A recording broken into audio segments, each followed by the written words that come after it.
doing, Coach? Good. Let's go ahead and get started here.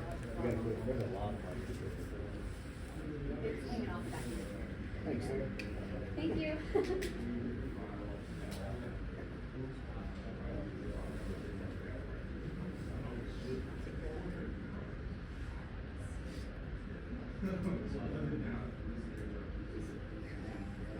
All right, now we can get started, I guess. Yeah.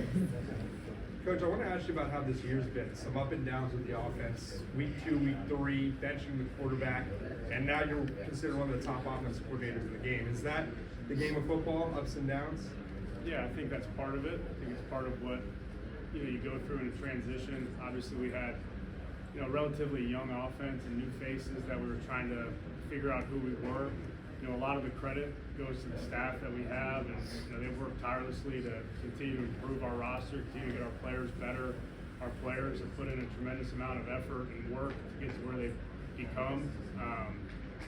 I think each week we're kind of able to stack things on top of each other and add wrinkles to what we're doing offensively and really expand on the system that was in place and what we were trying to accomplish. But it takes a whole effort from a lot of people. We have a tremendous staff that have worked really hard and bought into what we were trying to do.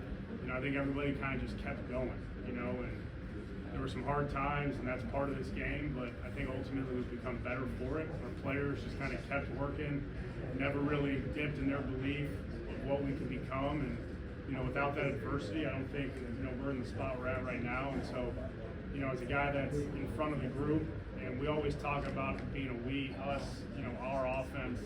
I'm extremely proud of the effort and the work that's been put in to become where we're at. It's not about me, it's not about any individual, it's about the group collectively putting in the time and effort to get to where we've been. And look, hopefully we continue to build off of that momentum, and our focus is on the task at hand. And that's one thing our group has done a great job all year is, what are we trying to accomplish today, and let's focus on that. And again, just extremely proud and fortunate to be with the group of players and coaches that we have here. And it's been a pretty surreal experience for me, and it brings a lot of gratification to what we do. Coach, where have you seen Jalen Milroe take the biggest improvement from game number 1 to game number 13? Yeah, obviously Jalen's put in a lot of effort and work to improve his game. I think his overall control of the offense and what we're asking to do. Each week, like I said, we're trying to stack things up on top of each other and add to what we do and enhance what we do. And it's probably week 8 or 9, I kind of pulled him aside during practice and I said, hey, it's pretty cool where we're at now, where we were 8 weeks ago. And look at all the things now that we're asking you to do, all these different things that now you're in control of.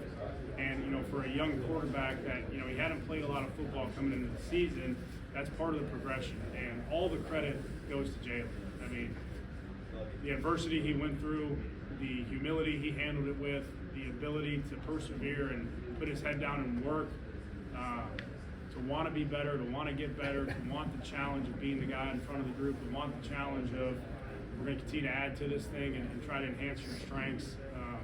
Again, all the credit goes to him. And so, to see him take control of the offense, to see him, as a passer develop, to see him be decisive in his ability to run the football, like all those steps were, his effort, his time on task, his work to put in. And again, I talked about being proud of the entire group. That relationship with him, you don't get that experience very often. And to say I'm proud of him would be a vast understatement. And but again, he deserves the credit to where he's been. And he's a great competitor. He's mentally tough as anybody you'll find. It's a lot of credit to his parents and what they've been able to raise him and to be the young man that he is. And he's been I've been really fortunate to coach him and help him along this path. And again, he deserves the credit. He's done a tremendous job of working towards his goal. Tommy, when Coach Saban spoke at Disney yesterday, he said a turning point for the offense this year came when the staff made a decision to maybe do less of what the staff wanted to do offensively and focus more on what suited the talent. Was that decision made coming out of USF? And can you just kind of walk us through what that entailed? Yeah, that's kind of the progression I'm talking about of stacking things on top of each other where we want to be. I think when we made the decision after USF, hey, we're going to try to build things around what we do really well, build it around Jalen. That took a couple weeks to transpire. You know, you look at the A&M game where we threw it around because we kind of knew that's what we needed it to be that week and build the pass game around what Jalen likes, to where we're at against LSU and start implementing some of the run game stuff for Jalen. And then, you know, what are the matchups we try to find with our skilled players? You know, who out of the backfield can we use in different spots? You know, obviously Kendrick Law's package about, you know, developing and, you know, really finding the strengths of who we are and saying, let's put everything around these guys. And, you know, that's been a turning point, absolutely. But I think it, you know, ultimately starts with the quarterback and making sure that he's confident and comfortable in what we're doing.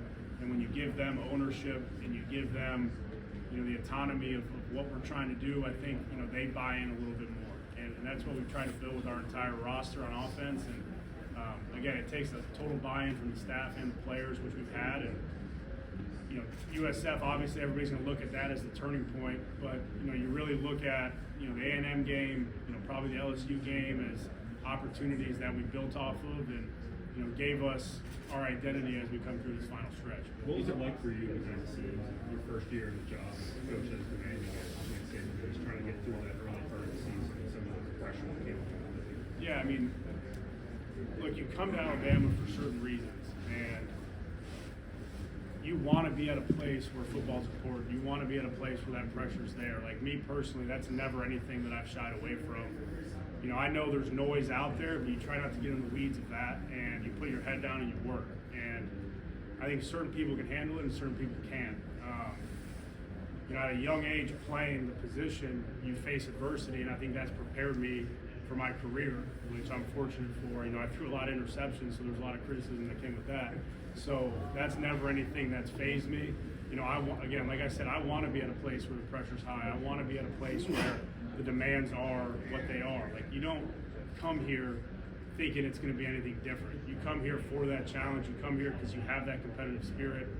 Again, some people can and some people can't. You know, I'd like to be on the side of people that can. And, you know, you just put your head down and you find a way to keep working, and you find a way to better the offense. You find a way to give your players a chance. You find a way to get the most out of your staff and your guys. And like I said, that's what we've been able to do. Coach has been great all year, you know, and again, we just continue to challenge ourselves to find a better way, to find ways to enhance what we're doing. And, you know, it's led to some success, and, you know, we're hungry for more. But those challenges, you know, that's what you want.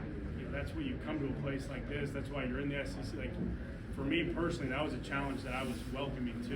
And, you know, I'm proud of the group, proud of what we've been able to accomplish. But, you know, those challenges personally, you know, you just put your head down and work. That's really all there is. You know, there's no other way to get through hard times than put in the effort and the time to find a way through it.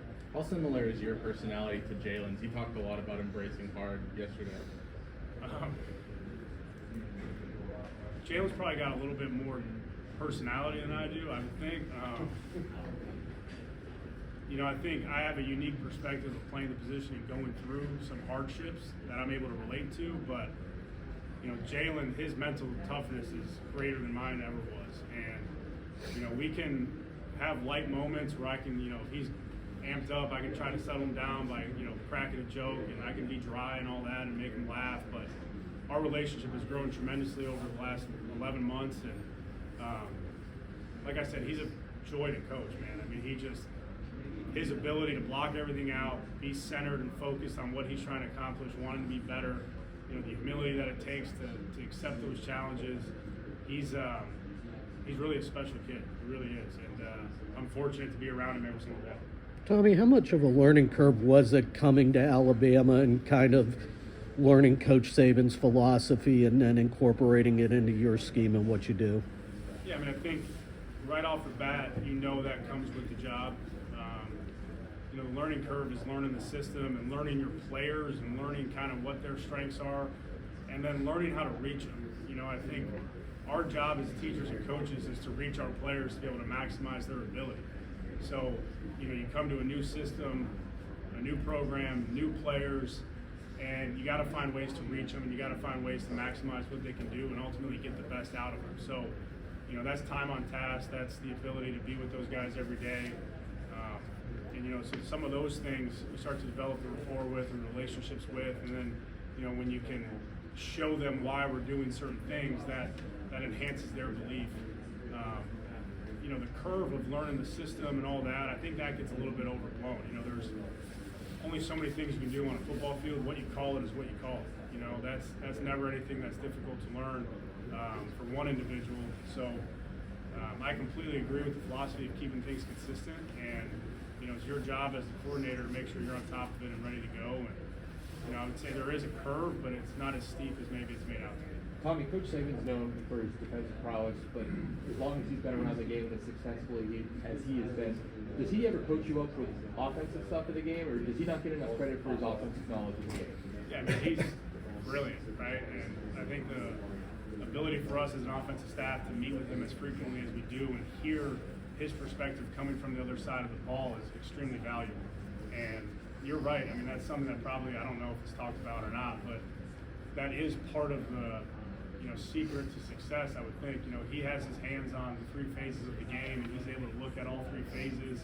And like I said, I mean, he's a brilliant football mind. So for us to have that as a, you know, using the word resource seems like it's downplaying it, but to have that ability to see his perspective from defense of how we're trying to attack teams and, you know, his input here and there, you know, it adds value to our entire system. And, you know, obviously it's his offense.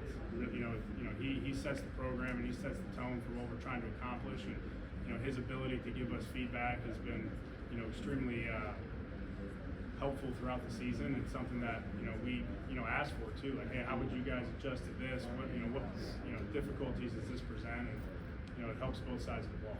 Tommy, what was your initial reaction when Tyler told you he was planning on transferring in order to pursue lacrosse? Yeah, I mean,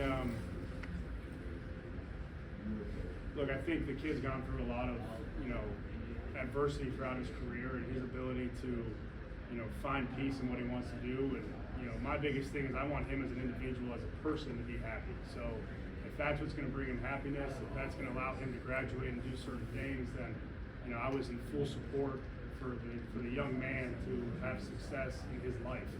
And I think that gets underrated in this whole thing in football and the transfer portal world. Like, at the end of the day, these are young men trying to make decisions, and like their happiness and their fulfillment in life is extremely important. If that's what's going to bring it for him, then, you know, I fully support, you know, whatever Tyler wants to do. I've known him since he was 15 years old. So, you know, the things that is going to bring him that, you know, I would like to support him, and I told him whatever I can do to help you, you know, I will help and supplement you any way I can. And, you know, he's been tremendous with the guys in the room all year, and they've really built a great rapport. And I'm glad he's here, you know, through the bowl prep and being able to experience this and fulfill his, you know, commitment to this team.